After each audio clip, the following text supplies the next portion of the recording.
Daily காலையில் என்ன breakfast சாப்பிட்றதுன்னு ஒரே போரிங்காக இருக்கா? இட்லியை இந்த மாதிரி செஞ்சு சாப்பிடுங்க. ஏன்னா இதனுடைய ஆரோக்கிய நன்மைகள் நிறைய இருக்குங்க. நான் சொல்கிற மாதிரி ஒவ்வொரு உடல்நல உபாதை இருக்கிறவங்களும் இந்த மாதிரி இட்லியை நீங்கள் செஞ்சு சாப்பிட்டு பாருங்களேன். காலை உணவு ரொம்ப ரொம்ப பெஸ்ட்டாக இருக்குங்க.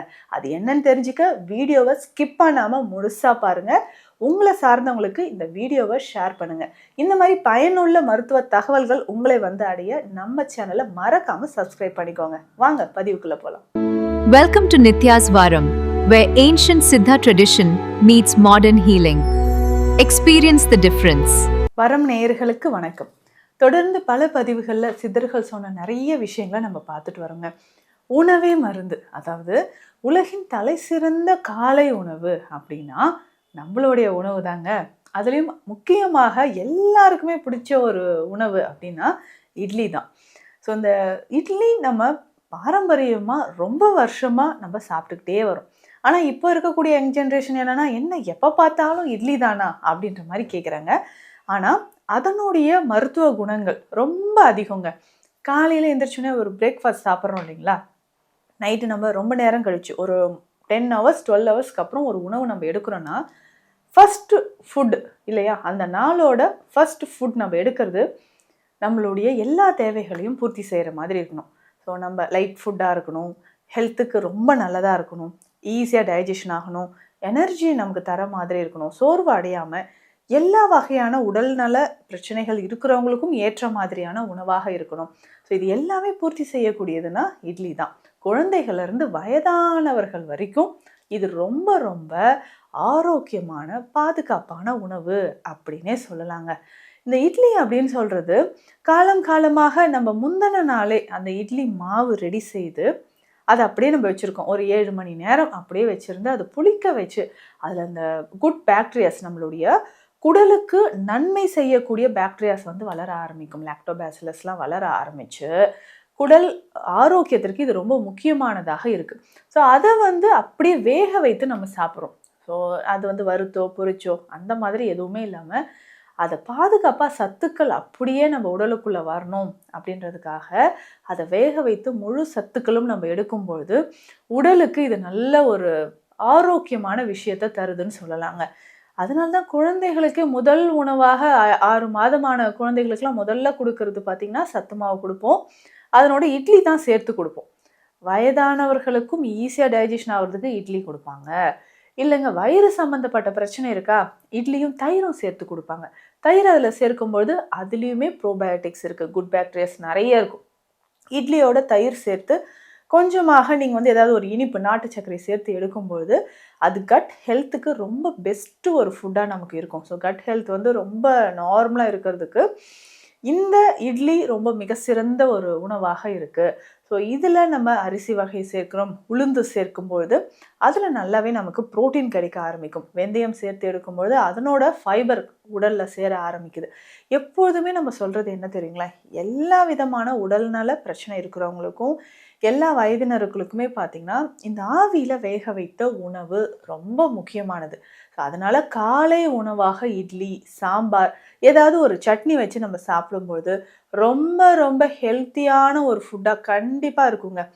ஸோ இதனோட நம்ம வந்து தேங்காய் சட்னியோ இல்லை தக்காளி சட்னியோ இல்லை சாம்பார் பருப்பு சேர்த்து அந்த சாம்பார் வைத்து சாப்பிடும்போது நல்ல வயிறு நிறைஞ்ச ஒரு ஃபீல் இருக்கும். பாதுகாப்பான ஒரு உணவு, எந்த வகையிலுமே நமக்கு எந்த தொந்தரவுமே செய்யாது அப்படின்னு சொல்லலாம். ஆனால் இன்றைய காலகட்டத்தில் நம்ம அவசரமாக கிளம்பிட்டு இருக்கிறோன்னா, இட்லி செய்யணுமா, தோசை செய்யணுமா, உடனே ஒரு பேக்கெட் மாவு வாங்கிட்டு வந்து உடனே நம்ம செஞ்சிடறோம். சில வகையான நம்ம மாவுகளில் தரம் பார்த்து நம்ம வாங்குறது நல்லது. ஏதாவது ஒரு கலப்படம் இருந்துச்சுன்னா பார்த்திங்கன்னா அப்போது நமக்கு வயிறு சார்ந்த பிரச்சனைகளோ ஏற்பட வாய்ப்பு இருக்குங்க. ஸோ அதையும் நீங்கள் பார்த்து தரமானதாக பார்த்து வாங்கிக்கோங்க. இதில் நம்ம இரவு நேரத்தில் நம்ம எப்பொழுதுமே இட்லி மாவு ரெடி பண்ணி வச்சுட்டு அது காலையில் நமக்கு புளிச்சு வரும். ஸோ இப்போ இருக்கக்கூடிய காலகட்டத்தில் இந்த அரிசி பார்த்திங்கன்னா ரொம்ப பாலிஷ்டு ரைஸ் தான். அது வெள்ளை வெளையேர்னு நம்ம இட்லியை பார்த்தோன்னே நமக்கு ஆசையாக இருக்கும். ஆனால் அந்த பாலிஷ்டு ரைஸ் அப்படின்னு யூஸ் பண்ணும்போது அதை கொஞ்சம் நம்ம தவிர்த்துக்கலாம். கைக்குத்தல் அரிசியோ இல்லை ப்ரௌன் ரைஸோ ரெட் ரைஸோ, இந்த கருப்பு கவுனி, காட்டு யானம், மாப்பிள்ளை சம்பா அரிசி, இந்த மாதிரி ஏதாவது ஒரு அரிசி வகைகளை நம்ம எடுத்துக்கலாம். ஸோ வெள்ளை வெளியேர்னு அந்த இட்லியை பார்க்கணுன்றதை விட கொஞ்சம் பழுப்பு நிறத்துலையோ லைட்டாக ஒரு மாதிரி சாம்பல் நிறத்துலையோ அந்த இட்லி இருக்கும், பரவாயில்ல. அதுவும் ஆனால் டேஸ்டியாக தாங்க இருக்கும், ஹெல்த்தும் கூட. ஸோ அந்த மாதிரி நார்ச்சத்து அதிகமாக இருக்கக்கூடிய அந்த அரிசி வகைகளை பயன்படுத்தி நம்ம இட்லி செய்யும்போது உடல் நலனுக்கு இது ரொம்ப ரொம்ப முக்கியமானதுன்னு சொல்லலாம். சரி, உடல் நலம் நமக்கு ஆரோக்கியமாக இருக்கணும்னா தாராளமாக இந்த மாதிரி இட்லியை நீங்கள் பயன்படுத்தலாங்க. இதுலேயும் முக்கியமாக பார்த்தோம்னா அந்த உளுந்து. ஸோ உளுந்து நம்ம பயன்படுத்தும்போது அதுவுமே மேல் தோல் எல்லாம் நீக்கி அந்த உருண்டையாக இருக்கக்கூடிய உளுந்து, தோல் நீக்கப்பட்ட உளுந்து நம்ம எடுக்கிறோம். இது தொலியோடு இருக்கக்கூடிய உளுந்து நம்ம பயன்படுத்தும் பொழுதும் இது இன்னும் நமக்கு நல்லது. அதில் இருக்கக்கூடிய ஃபைபர் ஸோ முழுவதுமாக நம்ம உடலில் சேரும்போது உடலில் நமக்கு ஆரோக்கிய நன்மைகள் நிறைய கிடைக்குது. ஏன்னா உளுந்து அப்படின்னு சொல்லும்போது ஈஸியாக நம்ம உடல் சூட்டை அது தணிக்கக்கூடியது, பித்தத்தை குறைக்கக்கூடியது, உடல் நலனுக்கு இது ரொம்ப ரொம்ப ஏற்றது அப்படின்னு சொல்லலாம். ஸோ ரெகுலராக உளுந்து நம்ம அதுவும் தொடியோடு இருக்கக்கூடிய உளுந்து சேர்த்து அந்த இட்லியை சாப்பிடும்போது ரொம்ப நல்லது அப்படின்னு சொல்லலாங்க. இப்போ இந்த இட்லியோட சிலர் கேட்குறீங்க, இந்த சிறுதானிய வகைகள் சேர்த்துக்கலாமா? முக்கியமாக சிறுநீரக பிரச்சனை இருக்கிறவங்க இட்லி சாப்பிட்லாமா அப்படின்னு ஒரு டவுட்.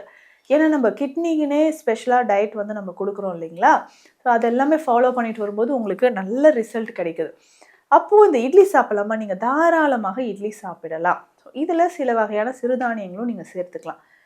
கேழ்வரகு சேர்த்துக்கலாங்க, திணை, சாமை, குதிரைவாளி, மணிச்சம்பா அரிசி, இது எல்லாமே நீங்கள் சேர்த்து அதை இட்லியாக நம்ம செய்து சாப்பிடும்போது உடலுக்கு ரொம்ப நல்லது அப்படின்னு சொல்லலாங்க. ஸோ இதனோடையே பார்த்தீங்கன்னா சோளம், வெள்ளை சோளம், இதை காலப்போக்கில் நம்ம மறந்துட்டோம். இதையே நம்ம இட்லியாக செய்து வச்சு சாப்பிடலாம். ஸோ நிறைய பேர் இந்த இட்லியோட முழு பலனும் நமக்கு கிடைக்கணும், காலை உணவாக இது எடுக்கணும்னா இந்த மாதிரி செஞ்சுக்கோங்க. ஸோ ஒரு வாட்டி ரெடி பண்ணிங்கன்னா அது காலையில் எடுக்கலாம், அடுத்தது ஈவினிங் டைம்லேயும் இட்லியாக எடுத்துக்கலாம். இல்லைங்க கொஞ்சம் மாவு இருக்குன்னா அடுத்த நாள் காலையோடு அதை முடிச்சிருங்க. இல்லை நான் திரும்ப திரும்ப ஒரு வாரம் 10 நாள் இதை ஃப்ரிட்ஜில் வச்சு எடுத்து யூஸ் பண்ணுறேன் அப்படின்னு சொன்னீங்கன்னா ஆரோக்கியமான உணவு அதுவே நமக்கு உடல் உபாதைகளை நிறைய ஏற்படுத்தலாம்.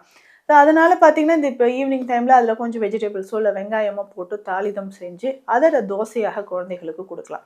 ஸோ அப்படி செய்யும்போது ஓகேங்க, டேஸ்டியாக இருக்குது அப்படின்னு. ஏன்னா இப்போது வீட்டில் நம்ம இட்லி செஞ்சு சாப்பிடும்போது எந்த வகையான கலப்படமும் இல்லாமல் பியூராக ஹெல்த்தியான ஒரு உணவாக நமக்கு கிடைக்குது. ஸோ நம்ம முன்னோர்கள் இவ்வளோ ஆரோக்கிய நன்மைகள் இருக்குது அப்படின்னு தெரிஞ்சு தான் இது சாப்பிட்டாங்களா இல்லையான்னு தெரியாது. ஆனால் அவங்க ஒவ்வொரு விஷயமே அறிவியல் பூர்வமாக பார்க்கும்போது உடல் நலனுக்கும் சரி ஆரோக்கியத்துக்கும் சரி அவ்வளோ நன்மைகளை இது கொடுக்குது அப்படின்றது ரொம்ப ஆராய்ச்சி செஞ்சு பார்க்கும்போது தான் தெரியுதுங்க. அந்த வகையில் ஒரு ஹெல்த்தியான ஃபுட் அப்படின்னா கண்டிப்பாக இட்லி தாங்க. வெயிட் லாஸ் பண்ணணுமா? இட்லி சாப்பிடுங்க. இதில் நீங்கள் கேழ்வரகு சேர்த்துக்கலாம். இல்லைங்க எனக்கு கொலஸ்ட்ரால் லெவல் அதிகமாக இருக்குது அப்படின்னா கவலையே வேண்டாம், சிறுதானிய வகைகளில் திணையோ சாமையோ சேர்த்து நீங்கள் இட்லி செஞ்சு சாப்பிட்லாங்க. குழந்தைகளுக்கு ரொம்ப வீக்காக இருக்காங்க, பெண்கள் ரொம்ப கால்சியம் டிஃபிஷியன்சி இருக்குன்னா வெள்ளை சோளம் சேர்த்து நீங்கள் இட்லி செஞ்சு சாப்பிட்லாம். ஸோ இந்த மாதிரி உங்கள் உடல் நலனுக்கு ஏற்ற மாதிரி இட்லி செய்து சாப்பிட்டு பாருங்கள். காலை உணவுக்கு இது ரொம்ப ரொம்ப பெஸ்ட்டாக இருக்கும். இது ஏன் நான் சொல்கிறேன்னா நிறைய பேர் இதுக்கு நான் இட்லி தோசைலாம் சாப்பிட்லாமா, இதுக்கான ஸ்பெஷல் டயட் சொல்லுங்கள் அப்படின்னு நீங்கள் கேட்குறீங்க இல்லையா? எல்லாருக்குமான ஒரு சிறந்த உணவு. உங்களுக்கு என்ன உடல்நல பிரச்சனை நம்மக்கிட்ட நீங்கள் ட்ரீட்மெண்ட் எடுத்துகிட்டு இருந்தீங்கனாலும் அவர்களுக்கு ஏற்றது காலை உணவு அப்படின்னா நீங்கள் தாராளமாக வாரத்துக்கு 3-4 நாட்கள் இட்லி சாப்பிடலாம்.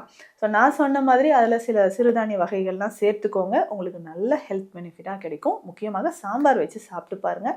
குழந்தைகளுக்கும் வயதானவர்களுக்கும் இது ரொம்ப ஏற்ற ருசியான ஒரு ஆரோக்கியமான உணவாக இருக்கும். மேலும் உங்களுக்கு உடல்நல பிரச்சனைகள் ஏதாவது இருந்து அதற்கான சித்த மருத்துவ ஆலோசனைகள் தேவைப்பட்டால் ஸ்கிரீன்ல இருக்கிற நம்பருக்கு கால் பண்ணுங்க. நன்றி. Welcome to Nitya's Varam, where ancient Siddha tradition meets modern healing. Experience the difference.